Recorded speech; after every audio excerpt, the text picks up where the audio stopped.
When was the last time someone made your day? Maybe it was your mom when she cooked your very favorite dinner. Or your art teacher when she liked your painting so much she hung it on her wall. It could have been your best friend who invited you along to the jump park on a rainy day.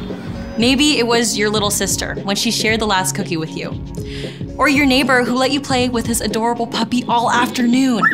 It's an amazing feeling when someone does something just for you. Their thoughtful gift says, "You matter. I'm glad you're part of this world." When you remember how someone's made your day, then you can turn the tables. You can do the same for someone else and make their day, even if you don't think you've got much to give. After all, you've got your smile, your words. I really love the story you wrote. You are super creative. You've got your time and attention. You just moved here, right? You want to come to my birthday party? Every single day is full of brand new opportunities to share what you've been given, starting with God's love. When you choose to make someone's day by giving that love away, others can see God at work in you. That's why generosity is an amazing way to worship God with your life. Because worship is about more than just singing loud. It's all about living loud.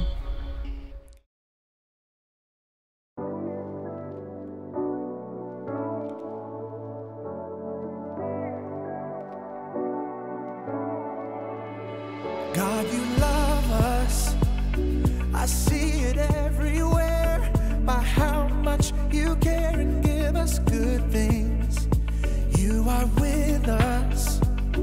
I feel it every day. I'll follow your way to new beginnings. God, you show us how to put others first. Won't you help us to love the way you do? I got all your love inside, so I'm gonna give it away. I got too much good to hide, so I'm gonna give it away. God, you prepare it. All we gotta do is share it. I got all your love inside, so I'm gonna give it away, give it away. God, you love us. I see it everywhere by how much you care and give us good things. You are with us. I feel it every day. I'll follow your way to new beginnings. God, you show us how to put others first. Won't you help us to love the way you do? I got all your love inside, so I'm gonna give it away. I got too much good to hide, so I'm gonna give it away.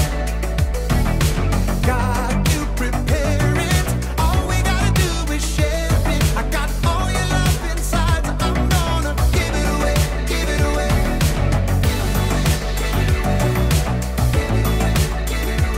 I got all your love inside, so I'm gonna give it away. You gave all there was to give. God, you taught us how to live, how to live. You gave all there was to give. God, you taught us how to live, how to live. I got all your love inside, so I'm gonna give it away. I got too much good to hide, so I'm gonna give it away. God, you prepare it. All we gotta do is share it. I got all your love inside, so I'm gonna give it away, give it away, give it away, give it away, give it away, give it away. I got all your love inside, so I'm gonna give it away. Give it away. Give it away. I got all your love inside, so I'm gonna give it away. Oh, stop. Welcome to Story Lab. This week, we're taking a look at the source of every single good gift. Who's this from?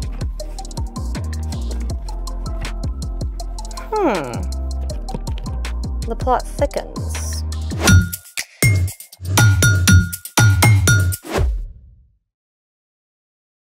Hey, I'm Skylar. And I'm Sebastian. This month, we're talking about how God's generosity gives us a reason to give to others. So, what's up with the giant special delivery box? I don't know. It was on the doorstep when I came.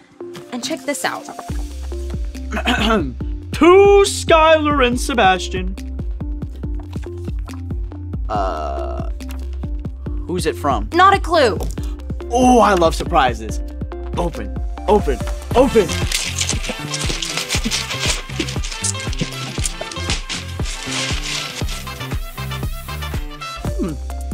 There's a note.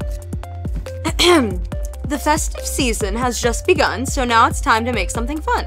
A surprise challenge. Got Sticks. leaves, Flowers. flowers. Ooh, it smells good.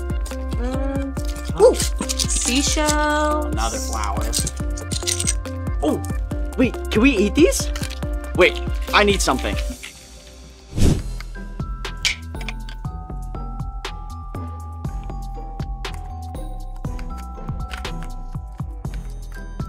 Why are they called nutcrackers if you can't crack nuts with them? We're supposed to make something with all this stuff, not eat it. Well, what else is in here? Ooh, I know what to do with these. Is it fun? Oh yeah. Let's make it. Today, we're going to turn fire green. What? I am so in. We need these pine cones and a couple of other things. Isopropyl alcohol, also known as rubbing alcohol, copper sulfate, a bowl, a lighter, gloves, and I think that's about it. Okay, put one pine cone in a bowl. Step 1, pour the isopropyl alcohol over the top of the pine cone, Aha! Alcohol is flammable. which means it can catch on fire and burn easily.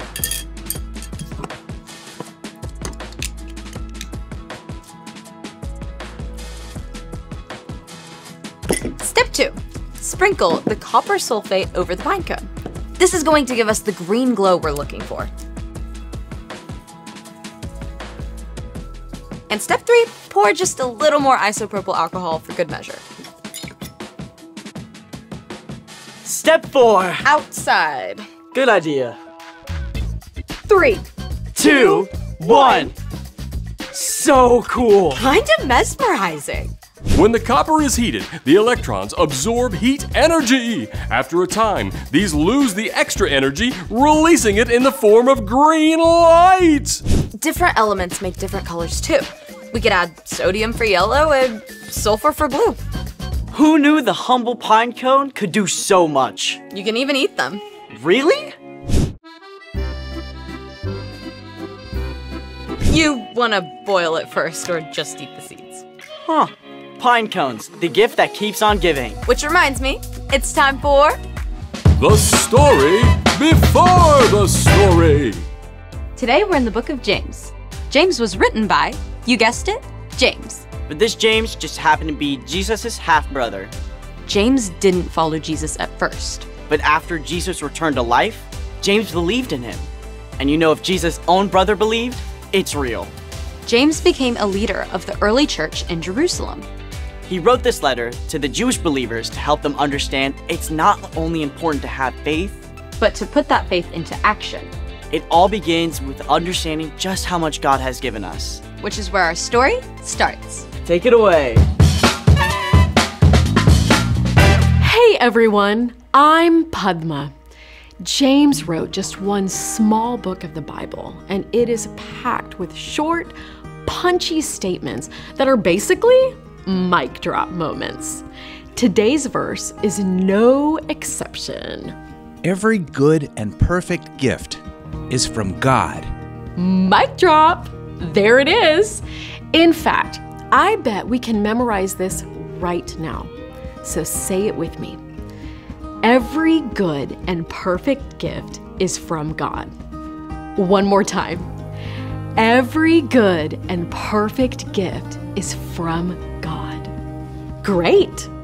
Now that's locked in your brain, let's unpack what it means. See, whatever is good in your life, from the tiniest thing to the most amazing thing, comes from God. Imagine that all the good things you have are wrapped up in a box. It's easy to look at someone else and feel like they have more than you, But the truth is, you will always have less than some people and more than others. The important thing is to stay focused on what God has given you. And God's most amazing gifts to you are not ones that you can rip off the paper to open up. First of all, God has given you life. And every single breath you take, God is literally holding you together. God's given you people to love you and care for you, and God made everything we have to eat too. And there's so much more. God created this incredible world for you to live in. Beautiful forests, rushing rivers, and sky forever. All kinds of creatures, from adorable to awe-inspiring. There's no end to what gifts we can discover in God's incredible creation. Next up, no matter who you are or where you live, God also promises the gift of help. When you are in trouble and you don't know what to do, God's help is always there for you. God might give you wisdom through the words of Scripture or guidance as you talk with a trusted adult. You may simply have a strong feeling that God is with you, even if what's happening around you doesn't change right away. And then there's the biggest good gift of all time, the gift that we celebrate every Christmas, the gift we celebrate every Easter, the gift of God's very own Son, Jesus. No matter who you are, where you are, or what you've done, Jesus is for you. When we follow Jesus, our relationship with God is restored. And we can know that no matter what's happening now, God will make everything right in the end. As James wrote, every good and perfect gift is from God. Everything from this amazing world to help and guidance to your actual life comes from God. And when you remember that, you can look forward to opening those gifts in new ways every single day. The end. So I know all the good stuff in my life is from God, but it's really easy to forget. Yeah, I get stuck on thinking about what I don't have rather than what I do have. Well, we all need a wake-up call sometimes. So, What's our part in the story? It's our job to remember and pay attention to all the amazing things that our generous God has given to us. You can start out your day asking, God, help me see all your gifts. once we remember to look, those gifts are everywhere. That awesome sunrise you get to see on the way to school. When your teacher sees you're struggling and gives you some help. Ooh, pizza on the lunch menu. Your kitten chasing its tail. A sense of peace and calm when you sit down to take your math test. Every single one of those things, and a million more, they're all reminders of God's generosity. Generosity is making someone's day by giving something away. And the more you start to see God's generosity to you, the more you can begin to share those good gifts with the people around you. That sounds like a win-win to me. Absolutely. It's been a gift to hang out with all of you. See you next time! Bye. So here's the thing. God gives us good things. Like friends and food. Air to breathe. Oh, and all the stuff in our special delivery box. All gifts from God. You mean God left the box? I think someone else helped. This gift has got me pining for the outdoors. Want to make something else? Naturally. Thanks for joining us in the Story Lab. See you next time. I wish I was surfing on one of those waves right now.